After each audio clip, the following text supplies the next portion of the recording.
So hey guys, welcome back to another video. So ఈరోజు మన దగ్గర ఉన్న వెహికల్ రాయల్ ఎన్ఫీల్డ్ నుంచి ఇంటర్సెప్టర్ 650. సో దీని డీటెయిల్ రివ్యూ చేద్దాం ఇప్పుడైతే. సో ముందుగా టైర్స్ అయితే స్టార్ట్ చేద్దాం. సో ఫ్రంట్ టైర్ ప్రొఫైల్ మ్యాటర్కి వస్తే 100/90 18 ఇంచ్ స్పోక్ వీల్తో వస్తుంది. సో పంచర్ అయిందంటే మాత్రం ఫ్లాట్ అయిపోతుంది వెంటనే. సో బ్రేకింగ్ మ్యాటర్కి వస్తే ఏబిఎస్ అయితే ఆఫర్ చేశారు, dual disc with dual channel ABS. Suspension మ్యాటర్కి వస్తే 41mm ఫ్రంట్ ఫోర్క్ సస్పెన్షన్తో వస్తుంది.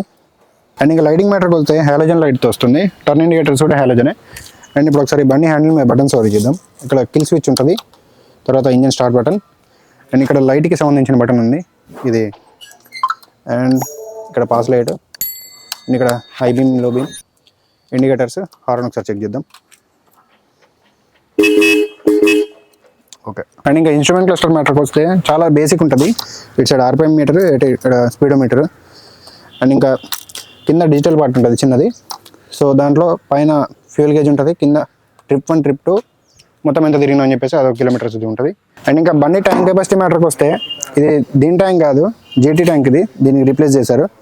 సో దీని ట్యాంక్ కెపాసిటీ మ్యాటర్కి వస్తే 13.7 లీటర్ ట్యాంక్ కెపాసిటీ అయితే వస్తుంది.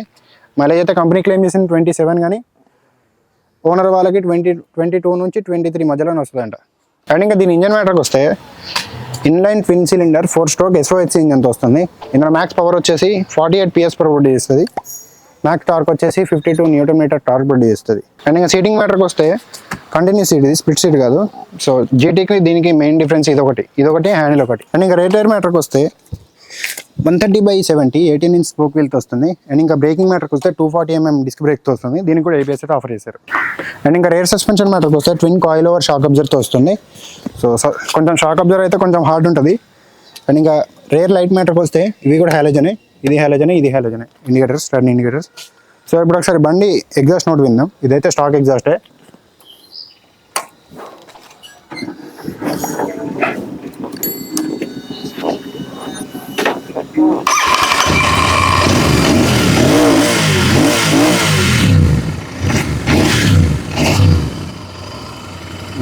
సౌండ్ గట్టిగా వస్తుంది. సో ఇందులో కలర్స్ మ్యాటర్కి వస్తే మొత్తం ఇందులో 7 కలర్స్ అవైలబుల్ ఉన్నాయి. అవేంటో మీకు స్క్రీన్ మీద డిస్ప్లే అవుతున్నాయి చూడండి. సో ఫస్ట్ది వచ్చేసి బ్లాక్ రే, సెకండ్ది మార్క్ 2, థర్డ్ది రెడ్, ఫోర్త్ది గ్రీన్, ఫిఫ్త్ది సన్సెట్ స్ట్రిప్, సిక్స్త్ది బ్లాక్ పేల్, సెవెంత్ది బ్లూ. సో కలర్స్ని బట్టి కాస్ట్ వేరియేషన్ ఉంటుంది, అదొకటి చూసుకోవాలి. అండ్ ఇంకా ఇందులో మనకి 2 వేరియంట్స్ ఉంటాయి. ఒకటి ఎల్లో వీల్స్ది, సెకండ్ది స్పోక్ వీల్స్ది. స్పోక్ వీల్స్ది పాతది, ఎల్లో వీల్స్ది కొత్తది, ఈ మధ్య లాంచ్ అయింది. సో రెండింటికి డిఫరెన్సెస్ ఏంటని చెప్పేసి ఇప్పుడు నేను చెప్తా. సో మీకు క్లియర్గా అర్థం అవ్వాలని చెప్పేసి 2 డివైడ్ చేస్తున్నా. ఒకటి ఎల్లో వీల్స్ అని చెప్పేసి, ఇంకోటి స్పోక్ వీల్స్ అని చెప్పేసి. సో ఫస్ట్ కొత్త వేరియంట్ చూద్దాం. ఇందులో మొత్తం 5 చేంజెస్ ఉన్నాయి. సో ఫస్ట్ది వచ్చేసి LED హెడ్ లైట్, సెకండ్ది ఎల్లో వీల్స్, థర్డ్ది ప్రీమియం స్విచెస్, ఫోర్త్ది USB పోర్ట్, ఫిఫ్త్ది సస్పెన్షన్. కొంచెం ట్యూన్ చేసి తీసుకొచ్చారు ఇది. సో మీకు క్లియర్గా అర్థమైంది అనుకుంటున్నా. సో రివ్యూ స్టార్టింగ్ నుంచి చూసుంటే మీకు ప్రజెంట్ మన దగ్గర ఉన్న స్పోక్ వీల్స్కి ఇప్పుడు కొత్త వేరియంట్కి ఏమేమి చేంజెస్ ఉన్నాయో మీకు అర్థమై ఉంటుంది. చలో ఇంకా రైడ్ ఇంప్రెషన్ స్టార్ట్ చేద్దాం. సో ఫస్ట్ బైక్ ఎక్కగానే నేను ఒకటి నోటీస్ చేసిన. సో అదేంటంటే బైక్ లిటరల్లీ 213 kgs ఉంటుంది. 213, 2 క్వింటాలు. సో మీకు అర్థమై ఉంటుంది బైక్ కార్ వెయిట్ ఎంత ఉందని చెప్పేసి. సో దీని గురించి నేను మధ్యలో మాట్లాడతా. ఫస్ట్ అయితే ఇంజన్తో స్టార్ట్ చేద్దాం. సో పర్ఫార్మెన్స్ దగ్గర అయితే అసలు భయపడాల్సిన పనే లేదు, ఎందుకంటే లిటరల్లీ ఇది ఇన్లైన్ ట్విన్ సిలిండర్ ఇంజన్తో వస్తుంది. సో మిడ్ రేంజ్లో పవర్ డెలివరీ అనేది మస్తు ఉంటుంది.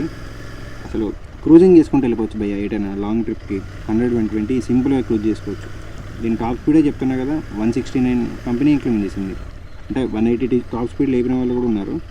సో కంపెనీయే క్లెయిమ్ చేసింది కదా 170. సో మీరు 100-120 ఈజీగా క్రూజింగ్ చేసుకుంటూ వెళ్ళిపోవచ్చు ఎటైనా. అంటే నేను చెప్పేది లాంగ్ రైడ్స్కి.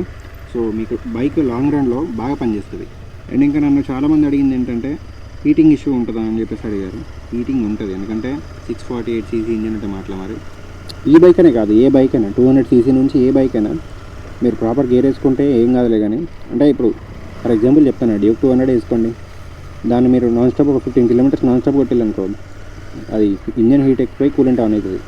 సో మరి ఇది 648cc ఇంజన్ ఇది, మరి దీనికి ఎందుకు హీట్ అవ్వదు? హీటింగ్ ఇష్యూస్ ఉంటాయి. ఇక మీరు ప్రాపర్ గేర్ వేసుకుంటే ఆ హీట్ తగలలే. కానీ ప్రాపర్ గేర్ అయితే ప్రిఫర్ చేయండి. అంటే లైక్ షూస్ కానీ జీన్స్ కానీ ఇట్లాంటివి వేసుకోండి. నేను జాకెట్లు వేసుకోమని చెప్పట్లేదు, షూస్ ప్రిఫర్ చేయండి. తర్వాత ఇంకా గేర్ బాక్స్ మ్యాటర్కి వస్తే 6 స్పీడ్ మాన్యువల్ గేర్ బాక్స్తో వస్తుంది. సో క్లచ్ మ్యాటర్కి వస్తే స్లిప్ అండ్ అసిస్ట్ క్లచ్ వస్తుంది. సో గేర్ షిఫ్టింగ్ దగ్గర నాకు ఇక్కడ ప్రాబ్లం అయితే అనిపించలేదు. సో స్మూత్గానే షిఫ్ట్ అవుతున్నాయి గేర్స్ అయితే. తర్వాత బండి ట్యాంక్ కెపాసిటీ మ్యాటర్కి వస్తే 13.7 లీటర్ ట్యాంక్ కెపాసిటీతో వస్తుంది. సో మైలేజ్ అయితే చెప్పినా కదా 22 నుంచి 25 మధ్యలో ఎక్స్పెక్ట్ చేయొచ్చు. అంటే నేను చెప్పింది కాదు, బైక్ ఓనరే చెప్పింది ఇది. తర్వాత బ్రేకింగ్ మ్యాటర్కి వస్తే డ్యూయల్ డిస్క్కి డ్యూయల్ ఛానల్ ABS అయితే ఆఫర్ చేశారు. సో నాకు నా పర్సనల్ ఎక్స్పీరియన్స్తో చెప్తున్నా, సో ఫ్రంట్ బ్రేక్ కన్నా కొంచెం బ్యాక్ బ్రేక్ యాక్యురేట్ పడుతుంది. తర్వాత ఇంకా బండి హ్యాండ్లింగ్ పొజిషన్ మ్యాటర్కి వస్తే సో GT కన్నా GT 650 కన్నా నాకు కొంచెం ఇది కొంచెం మంచిగా అనిపించింది. అంటే లైక్ ఆ GT ఏంటంటే కొంచెం వంగి నడపాలి. సో లుక్స్ వైజ్గా అయితే నాకు GT ఇష్టం పర్సనల్గా. సో హ్యాండ్లింగ్ పొజిషన్ మ్యాటర్కి వస్తే ఇది కొంచెం బాగుంది, అంటే లైక్ వంగి నడపాల్సిన పని ఉండదు. తర్వాత ఇంకా సీటింగ్ మ్యాటర్కి వస్తే సీటింగ్ పొజిషన్ అయితే బాగుంది. అంటే నేను చెప్పినా కదా, నేను లాస్ట్ GT 650 రివ్యూ చేసినప్పుడు ఆ రివ్యూలో చెప్పిన కొంచెం హ్యాండ్లింగ్ కొంచెం హార్డ్ ఉంది, కొంచెం చేతులు నొప్పులేస్తున్నాయి, నడుము నొప్పులేస్తున్నాయి అని చెప్పేసి. సో దీంట్లో అయితే అట్లాంటి ఇష్యూస్ ఏం లేవు. సో ఆ బైక్కి ఈ బైక్కి అదే డిఫరెన్స్, హ్యాండ్లింగ్ పొజిషన్ ఒకటే డిఫరెన్స్ ఉంటుంది. హ్యాండ్లింగ్ పొజిషన్ ఒకటి, సీట్ ఒకటి. సో అంతకుమించి డిఫరెన్స్ ఏమి ఉండదు. సో ఇంజన్ పరంగా ఏది చూసినా అంత సేమ్ ఉంటుంది. అండ్ ఇంకా ఫైనల్గా సస్పెన్షన్. సో సస్పెన్షన్ మ్యాటర్కి వస్తే ఫ్రంట్ కొంచెం ఈజీ ఉంది, అంటే లైక్ కొంచెం యాక్షన్ బాగుంది ఫ్రంట్ది. సో రేర్ సస్పెన్షన్ మ్యాటర్కి వస్తే కొంచెం హార్డ్ అనిపించింది నాకు. అంటే గుంటలలో కొంచెం ఎత్తేసినప్పుడు కొంచెం నాకు హార్డ్ అనిపించింది బ్యాక్ సైడ్. అండ్ ఇంకా మీరు అడగచ్చు, అంటే లైక్ బ్రో ఎలాయ్ వీల్ తీసుకోవచ్చా స్పోక్ వీల్ తీసుకోవచ్చా అని చెప్పేసి అడగచ్చు. సో నా పర్సనల్ ఒపీనియన్ పరంగా నా ముందే కనుక ఎలాయ్ వీల్స్ అని స్పోక్ వీల్స్ పెడితే నేను పర్సనల్గా స్పోక్ వీల్స్కి వెళ్తాను. ఎందుకంటే నాకు ఆ రగ్గుల్ లుక్ ఇష్టం. ఈ స్పోక్ వీల్స్ వల్ల ఏంటంటే కొంచెం బండి నాకు, అంటే నా ఒపీనియన్ చెప్తున్నా, నాకైతే ఎలాయ్ వీల్స్ నచ్చలేదు. అంటే స్పోక్ వీల్స్ ఏంటంటే కొంచెం ఫ్లాట్ అయిపోయినా పర్లేదు, కానీ నాకు ఆ రగ్గుల్ లుక్ ఇష్టం. సో ఇదైతే నా పర్సనల్ ఒపీనియన్ అబ్బా. సో మీకు కొంచెం సేఫ్టీ ఫీచర్స్ కావాలి, కొంచెం అడ్వాన్స్డ్ టెక్నాలజీ కావాలనుకుంటే, అడ్వాన్స్డ్ టెక్నాలజీ అంటే ఏం లేదు కానీ కొంచెం కాస్మెటిక్ చేంజెస్ ఉంటాయి. అంటే లైక్ కొంచెం ఆ పెయింటింగ్ కానీ కొంచెం ఆ ఎల్లో వీల్స్ కానీ అది కొంచెం చేంజెస్ ఉంటాయి. అంతకుమించి ఇంజన్ పరంగా అయితే ఏం డిఫరెన్స్ ఉండదు, సేమ్ ఇంజన్. అంటే నా పర్సనల్ ఒపీనియన్ చెప్పిన. సో ఈ వీడియో ఇంత గైస్, బైక్ గురించి ఎవ్రీ పార్ట్ కవర్ చేసిన. సో మీకు వీడియో నచ్చింది అనుకుంటున్నా. నచ్చితే లైక్ చేసి సబ్స్క్రైబ్ చేసుకోండి. 40 వీడియోలు దాకా చేసిన భయ్యా, ఇంకా 2K సబ్స్క్రైబర్స్ కూడా రాలేదు. సబ్స్క్రైబ్ చేసుకొని సపోర్ట్ చేయండి. సో అంతకుమించి ఎక్కువ అడగను. సో సపోర్ట్ చేస్తారా చేయరా అని చెప్పేసి మీ ఇష్టం అది. సో అడగడం అయితే అడిగిన. Until then meet you in the next video. Signing of.